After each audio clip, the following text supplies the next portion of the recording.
calling these songs forgotten, but here's what nobody wants to say out loud. You cannot forget something that never left. These 12 records from 1979 are still being sampled on platinum albums, still being played at funerals and weddings and World Series celebrations, still being studied in music schools, still saving people's lives at 2 in the morning when everything falls apart and the right song comes on and somehow holds them together. Forgotten? No. These songs are permanent, and permanence, that is not something that happens by accident. Welcome to my channel, the channel that goes back, digs deep, and brings the real stories out of the shadows. Today we are not counting down forgotten hits. We are explaining why 12 soul records from 1979 burned themselves so deeply into the fabric of human culture that no amount of time, no algorithm, no playlist skip button will ever fully erase them. Every single one of these songs has a story behind it. A real one. A story about desperation, about genius almost buried, about accidents that changed history, about people pouring their whole lives into 3.5 minutes of music and somehow making something that outlived everything they expected. Let's go. Cheryl Lynn. Got to Be Real, 1978-1979. She walked onto The Gong Show, a television program that was famous, genuinely famous, for its terrible acts, and sang the only secular song she knew. You Are So Beautiful. She brought the house down. The judges didn't gong her, they signed her. Cheryl Lynn had grown up singing in a Los Angeles church choir. Columbia Records paired her with two men who were themselves on the verge of becoming legends. David Paich, whose band Toto hadn't released a single record yet, and a Canadian producer named David Foster, who had never won a Grammy in his life. None of them knew what they were about to make. Got to Be Real was born in a single recording session. Cheryl ad-libbed lyrics straight from her real beliefs about love, while Foster worked out piano runs. Ray Parker Jr. Yes, the same Ray Parker Jr. who would later give the world the Ghostbusters theme, laid down the guitar lines live in the room with her. Here is what the original story always leaves out. That session launched David Foster's entire career. The man would go on to win 16 Grammy Awards, produce records for Whitney Houston, Celine Dion, Michael Bublé, and Andrea Bocelli, and become arguably the most commercially successful producer in the history of popular music. This song was where David Foster became David Foster. Got to Be Real has since been sampled and interpolated in dozens of hip-hop and house records. It is still appearing in films, in commercials, in television scenes that need to instantly communicate joy. The reason is simple. That groove is physically irresistible. The song doesn't just ask you to feel good, it makes you feel good whether you want to or not. That's not a forgotten song. That is a force of nature. Anita Ward, Ring My Bell, 1979. The Morning Ring. My bell went gold. The morning Anita Ward's name was on every radio station in America. She had absolutely no idea it was even being played. She was a substitute teacher at an elementary school in Memphis, Tennessee. Nobody had called her. The story of how this song even exists is one of the strangest in pop music history. Songwriter Frederick Knight had originally written Ring My Bell for an 11-year-old named Stacy Ladisaw. It was a completely innocent song about children talking on the telephone. Ladisaw's label passed on it. Knight needed one final track for Ward's debut album, pulled the demo out of a drawer, rewrote it for an adult voice, and handed it to a gospel-trained soprano who still thought of herself primarily as a teacher. In June 1979, Ring My Bell hit #1 on the Billboard Hot 100, the R&B chart, and the UK singles chart simultaneously. But here is what most people never discuss. The synthesized bell sound in that production directly influenced the early house music producers in Chicago just a few years later. When you hear the architecture of those early Frankie Knuckles and Larry Heard records, you are hearing the DNA of Ring My Bell embedded inside them. Anita Ward accidentally helped invent a genre. She never had another major hit. And yet the song outlived her entire recording career by decades and is still being played. One perfect thing that keeps rippling forward forever. Peaches and Herb, Reunited, 1979.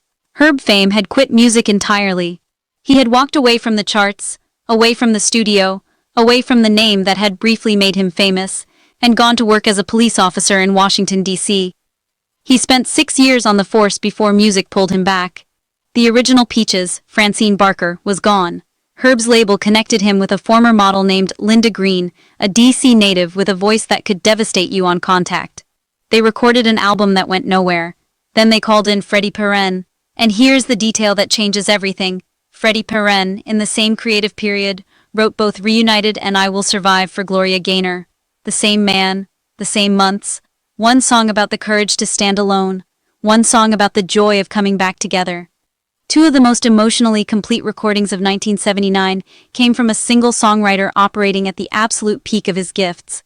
Perren knew he had something when Linda Green heard the demo for the first time, and immediately began to cry. That wasn't performance. That was the song working exactly as designed. Reunited spent 4 weeks at #1 on both the Hot 100 and the R&B chart simultaneously, a crossover performance that almost never happened for a ballad in the middle of the disco era. And the man who had spent 6 years as a DC cop had his name on one of the biggest songs of the entire decade. The story of Herb fame is the story of music calling someone back. You don't get to walk away permanently. Some people were made to do this, and no amount of leaving changes that. Minnie Riperton. Memory Lane, 1979. By the time Minnie Riperton walked into the A&M studios in Hollywood to record what would become Memory Lane, she already knew she was dying. The cancer that had been diagnosed 3 years earlier had spread. Doctors had given her 6 months. That prognosis had already been outlived by 2.5 years, and she was still singing. Riperton had one of the most extraordinary voices in the history of recorded music, a 4-octave coloratura soprano that Stevie Wonder described as the voice of a perfect angel. She had been the national spokeswoman for the American Cancer Society. President Jimmy Carter had presented her with a Courage Award at the White House. And through all of it, she never stopped making music. Memory Lane was written with her husband Richard Rudolph. Beneath its surface as a song about the end of a love affair, Riperton embedded something far more personal. Listen carefully to where the lyric shifts mid-song, from heartbreak imagery into something rawer, more desperate. I don't want to go. Save me. Now I'm slipping fast. She was not singing about a relationship. She was singing about her life. Minnie Riperton died on July 12, 1979, at age 31, in the arms of her husband, as Stevie Wonder's voice played on a tape recorder nearby, recorded specifically for her final hours, begging her to get well. Memory Lane was still on the chart when she was gone. Her daughter is actress and comedian Maya Rudolph, which means the legacy never ended. It became flesh and kept walking through the world. Every year, a new listener hears Memory Lane for the first time, and then discovers that Minnie died young, and the song transforms in their ears in real time. That's not forgettable. That is grief and love compressed into music, still detonating in people's hearts 46 years later. Smokey Robinson, Cruisin, 1979. Before 1979, Smokey Robinson had released 8 solo studio albums and 20 singles and had not placed a single record in the Billboard Top 20. Not one. His own label had essentially written him off. Legendary songwriter, Motown icon, brilliant mind, and a solo artist who simply could not hit. His guitarist Marv Tarplin handed him a cassette tape in the mid-1970s containing the music that would become Cruisin. Robinson fell in love with it immediately, played it in his car, at home, over and over, could not find the words to match it. He wrote 2 entire songs to that music, then 3. None of them worked. 5 years passed. Then one night, driving down Sunset Boulevard, a 1967 Rascals song came on the radio. Something about the word groovin' unlocked the whole thing. The word cruisin' arrived in his mind and the entire song followed in minutes. He had a cold during the recording session. The song was originally planned as a B-side. Cruisin' climbed to number 4 on the Hot 100. Smokey Robinson's first ever solo top 10, at the age of 39, with a song that had taken 5 years to write and nearly ended up on the wrong side of a record. The lesson in this story is patience as a creative philosophy. In an era of assembly line production, of records manufactured in days, Smokey Robinson held onto a cassette tape for half a decade because he knew something was there, even when he couldn't find it. He waited years for one word, and that word changed his entire legacy. Cruisin' was later covered by D'Angelo and by Huey Lewis, and has appeared in films and television shows across 4 decades. 5 years. One word. One drive down Sunset Boulevard. That's all it took. Earth, wind, and fire. After the Love Has Gone, 1979. The chorus of After the Love Has Gone was not written on purpose. David Foster was sitting in a music executive's office, halfway through pitching a completely different project, when the executive said he needed something that combined pop and R&B. Foster sat down at the piano with nothing prepared. Out of sheer panic, the chorus poured out of him, note for note, exactly as it would appear on the record. He called his co-writer Jay Graydon that same day. They wrote the verse together in under an hour. Then they called Bill Champlin and told him to come over immediately for the lyrics. Champlin wrote the words backwards, working out what caused the love to die before writing a single line about the aftermath. The entire song was finished the same day Foster accidentally invented it in someone else's office. He had initially planned to give it to a different artist. Then he played it for Maurice White of Earth, Wind and Fire, who fell in love with it immediately. Foster had to call Champlin and break the news. The greatest band in R&B wanted the song. After the Love Has Gone reached number 2 on the Hot 100 and won 2 Grammy Awards, Best R&B Vocal Performance by a Group and Best R&B Song. It was David Foster's very first Grammy win. He would go on to win 15 more. But there's something larger here that doesn't get discussed enough. Philip Bailey's falsetto on this track proved that Earth, Wind and Fire could do intimate, devastating, quiet emotion, not just the cosmic, horn-powered anthems that had made them famous. It expanded what black music was allowed to sound like on pop radio. It gave permission for R&B to go tender, to let silence do some of the work. All of it from a chorus improvised in a panic, in a meeting nobody prepared for. Sister Sledge. We Are Family, 1979. Nile Rodgers and Bernard Edwards had never met Sister Sledge when they wrote We Are Family for them.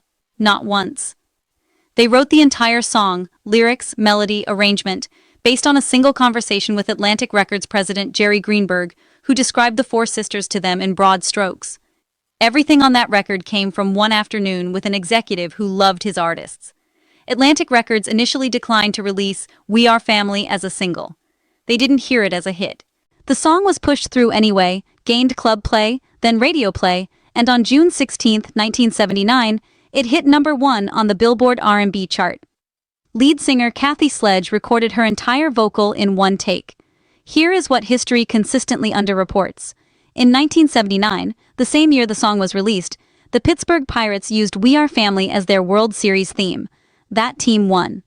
A song about sisterhood became the anthem of a championship and launched itself into a completely different stratosphere of American cultural life. Since then, We Are Family has been used at the Olympics, at World Cup celebrations, at LGBTQ+ pride events, at political protests, at funerals, at weddings, at family reunions on every continent on Earth. It was inducted into the Library of Congress National Recording Registry in 2016 as culturally, historically, and aesthetically significant. All of it from a conversation in a record executive's office. The song the label didn't believe in became the unofficial soundtrack to human togetherness. That's not forgotten. That's foundational. Gloria Gaynor. I Will Survive. 1979. The president of Gloria Gaynor's record company made one of the most catastrophic decisions in music history.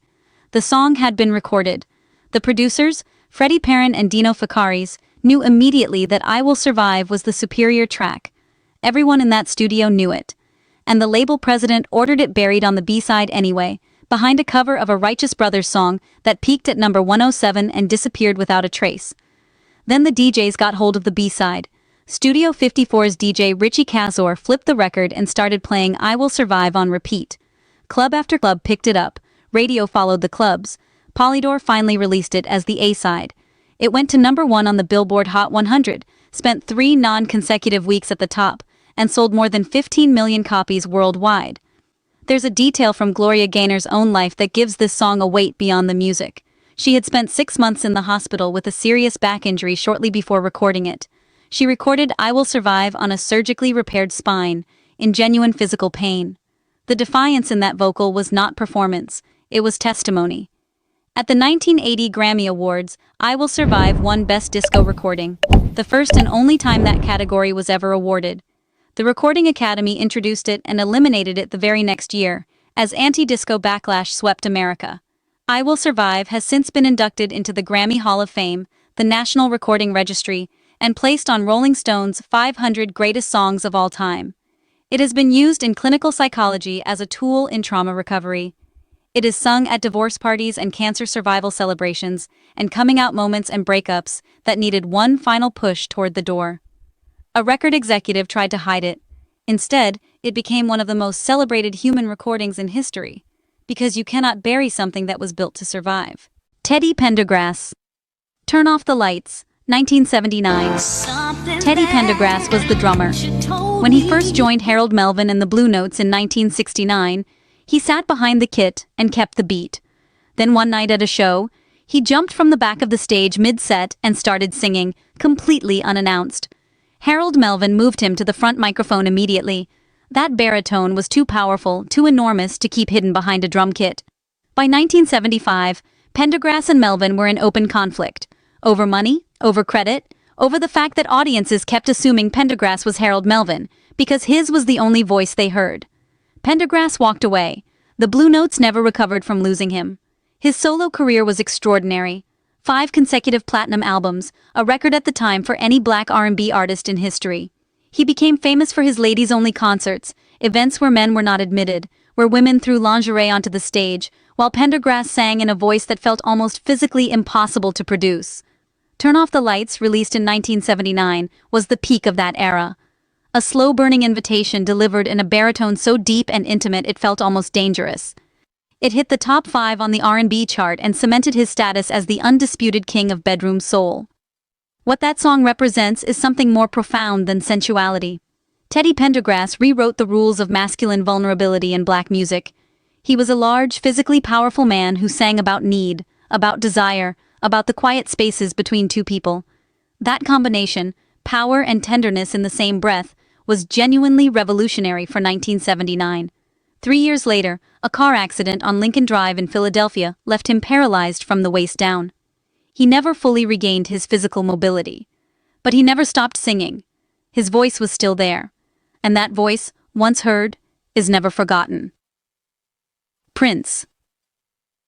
I Wanna Be Your Lover, 1979. His debut album had failed, not quietly, catastrophically. For You, released in 1978, had cost Warner Brothers an enormous sum, because 19-year-old Prince had burned through his entire advance twice over, obsessing over every detail of a record that stalled at number 163 on the Billboard 200 and barely registered. Warner Brothers called him back in. They needed a hit. He needed to prove he was worth the unprecedented deal he had negotiated. 3 albums, full producer credit, before recording a single professional note. For the first and arguably only time in his life, Prince genuinely listened to his label. Here is the detail most people have never heard. I Wanna Be Your Lover was originally written for someone else. Prince had what he later described as a mad crush on a fellow artist named Patrice Rushen, who had contributed synthesizer work to his debut album. He offered her the song. She turned it down. He offered her another track he'd written about his feelings for her, a song called I Feel For You. She turned that down too. Prince kept both songs. He recorded I Wanna Be Your Lover in a matter of weeks, singing entirely in falsetto, playing most of the instruments himself. It was released in August 1979, spent 2 weeks at number 1 on the Billboard Hot Soul Singles chart, and reached number 11 on the Hot 100. The song A Woman Refused became the record that introduced Prince to the mainstream world. I Feel For You, the other rejected love song, he eventually gave to Chaka Khan. In 1984, she took it to number 1, featuring a Grandmaster Mel rap that became one of the early landmarks of R&B meeting hip-hop. 2 songs written for a woman who said no. Both of them changed history. That is either the most remarkable romantic rejection in music, or proof that Prince was so overflowing with genius that even the songs people refused became monuments. Check. Good Times, 1979. Bernard Edwards was late. The band was already in the studio. The track was being laid down, and the bass player had not arrived yet. When Edwards finally walked in and strapped on his instrument, Nile Rodgers yelled at him to just play along and catch up. What Edwards played in that unrehearsed mid-motion moment became one of the most important bass lines ever recorded. Rodgers and Edwards had spent years deliberately trying to incorporate a walking bass line into their music without losing the Chic groove. Every planned attempt came out wrong. The moment it happened accidentally, with Edwards still pulling on his bass strap, catching up to a song already in progress. It was perfect. Good Times hit number 1 on the Hot 100 on August 18, 1979. The lyrics Rodgers had written were a commentary on the American economy. The country was in deep recession. Unemployment was rising. Rodgers chose to respond to that darkness with pure, unironic celebration. Some words were borrowed from a Depression-era standard, "Happy days are here again," the irony fully intentional. In the worst economic times, dance music became the answer. Not escape, answer. A few weeks after Good Times hit #1, the Sugar Hill Gang released a record built almost entirely on Edwards' bass line. Rapper's Delight became the first hip-hop song to receive mainstream radio play. Nile Rodgers heard it in a nightclub and immediately threatened legal action. The credits were adjusted. Rodgers and Edwards received their royalties. The bass line, played by a man still walking through the door, became the foundation of an entirely new genre. It has been sampled in more than 200 songs. Bernard Edwards died in 1996, on tour in Japan. That same year, Daft Punk sampled Good Times for Around the World. The bass line outlived its creator and kept building new music without him. That is what permanence looks like. Michael Jackson. Off the Wall, 1979. He had been recording since he was 9 years old. He had been a professional performer for more than a decade. He had charted, toured, appeared on television more times than most adults could count. And by 1979, Michael Jackson had never once controlled his own creative direction in a professional studio setting. Not once. Every record, every vocal, every note had been shaped by Motown's machine, by his father's demands, by the economic necessity of a family act that needed hits above all else. Then, Quincy Jones stepped in. And Jones agreed to produce the Off the Wall album on one condition, that Michael would fully step into himself. No compromise, no Motown formula, no playing it safe. Michael Jackson was 21 years old. Off the Wall sold 20 million copies. It produced 4 top 10 singles, still a record at the time for any solo artist from a single album. Rolling Stone declared it one of the greatest albums ever made. And the Recording Academy gave it 1 Grammy. 1. For Best R&B Vocal Performance. That snub is one of the most consequential decisions in Grammy history. Michael Jackson was furious. Quincy Jones was furious. They went back into the studio with something to prove. The album they made to prove it was Thriller. So, Off the Wall. This record that introduced the world to the real Michael Jackson for the first time, that showed what 21 years of preparation and one collaborator who fully believed in you could produce, didn't just change 1979. It caused the best-selling album in human history. And yet, it remains the one Michael Jackson record discussed the least, overshadowed by what it produced rather than celebrated for what it was. The record too important to be remembered properly. A substitute teacher who became a disco queen. A cop who came back to music and hit #1. A dying woman who sang not about a broken relationship, but about her own life slipping away. A B-side that a label tried to bury, that won the only Grammy ever given in its category. A bass line played by a man still walking through the door that became the DNA of hip-hop. A boy who had spent his entire childhood performing and finally, at 21, got to be himself. These songs did not survive because radio kept playing them. They survived because they were built from something real. From desperation and genius and grief and joy and accident and patience and the kind of courage that shows up in a recording booth at the end of everything and still sings. You don't forget songs like that. You inherit them. 1979 gave us music that was never going to ask permission to last forever. And 46 years later, it hasn't. These records are still here, still working, still finding the people who need them, and they are never going away. If this story moved you, if it reminded you of a song you need to go back and hear tonight, subscribe to my channel. Because every week we go back into the history that made us, and we bring the real stories out of the shadows where they've been waiting. The music isn't forgotten, it's just been waiting for you to catch up.